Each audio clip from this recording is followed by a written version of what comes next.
নমস্কাৰ health is ৱেলথৰ এটা নতুন ভিডিঅ'লৈ আপোনালোক সকলোকে স্বাগতম জনাইছোঁ। আজিৰ ভিডিঅ'টো প্ৰেগনেণ্ট মহিলাসকলৰ লগত জড়িত, গতিকে সকলো প্ৰেগনেণ্ট মহিলাসকলৰ কাৰণে এই ভিডিঅ'টো ইম্পৰ্টেণ্ট হ'ব। আপোনালোকে যদি ভিডিঅ'টো চাই আছে তেতিয়াহ'লে প্ৰেগনেণ্ট মহিলাসকল যদি আপোনালোকৰ টাচত আছে তেতিয়াহ'লে এই ভিডিঅ'টো আপোনালোকে তেওঁলোকলৈ যোৱাত সহায় কৰিব, অৰ্থাৎ শ্বেয়াৰ কৰি দিব। যদি আপোনালোকে এই চেনেলটো এতিয়াও ছাবস্ক্ৰাইব কৰা নাই তেতিয়াহ'লে প্লিজ চেনেলটো ছাবস্ক্ৰাইব কৰি দিব। আৰু যদি এই ভিডিঅ'টো আপোনালোকে ফেচবুক পেজত চাই আছে তেতিয়াহ'লে প্লিজ ফেচবুক পেজটো আপোনালোকে ফ'ল' কৰি দিব আৰু সকলোখিনি নটিফিকেশ্যন লগে লগে পাবৰ কাৰণে নটিফিকেশ্যন বেল বাটনটো আপোনালোকে ক্লিক কৰি দিব, যাতে সকলোখিনি ইনফৰ্মেশ্যন আপোনালোকে নতুন ভিডিঅ' আপলোড হোৱাৰ লগে লগে পায়। প্ৰথমে জানো আহক প্ৰেগনেণ্ট মহিলাসকলে কোনটো পজিশ্যনত শুলে সকলোতকৈ ভাল তেওঁলোকৰ কাৰণে।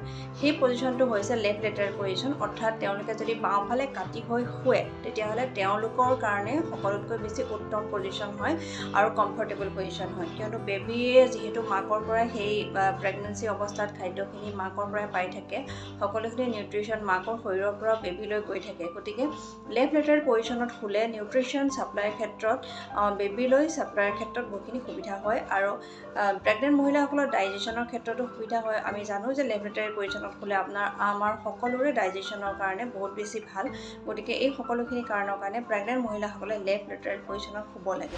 প্ৰেগনেণ্ট মহিলাসকলে কেতিয়াও তললৈ পেট কৰি শুব নালাগে, ই তেওঁলোকৰ স্বাস্থ্যৰ কাৰণে বা আহিবলগীয়া বেবীটোৰ কাৰণে যথেষ্ট বেছি ক্ষতিকাৰক হয়। আৰু ওপৰলৈ মুখেও শুব নালাগে। ওপৰলৈ যদি আপোনালোকে পেট কৰি শুৱে তেতিয়াহ'লে ওপৰলৈ পেট কৰি শুলে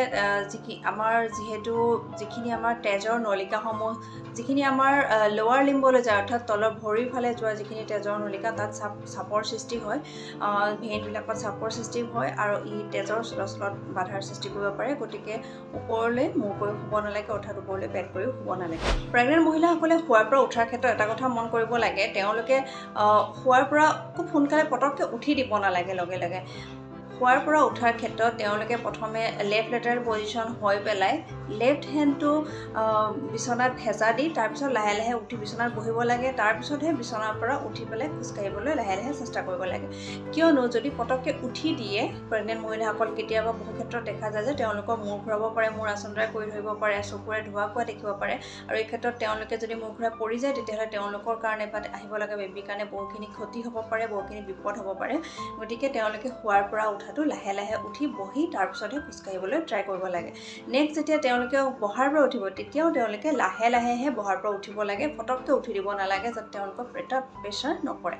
আশা কৰোঁ ভিডিঅ'টো আপোনালোকৰ ইনফৰ্মেটিভ হ'ব। যদি ভিডিঅ'টো আপোনালোকৰ ভাল লাগিছে প্লিজ সকলোলৈকে শ্বেয়াৰ কৰিব আৰু সকলোকে এই কথাখিনি জনাত সহায় কৰিব। নতুন এটা ভিডিঅ'ৰে পুনৰ আপোনালোকৰ লগত লগ পাম। আজিলৈ আহিছোঁ। Thank you for ৱাটছিং।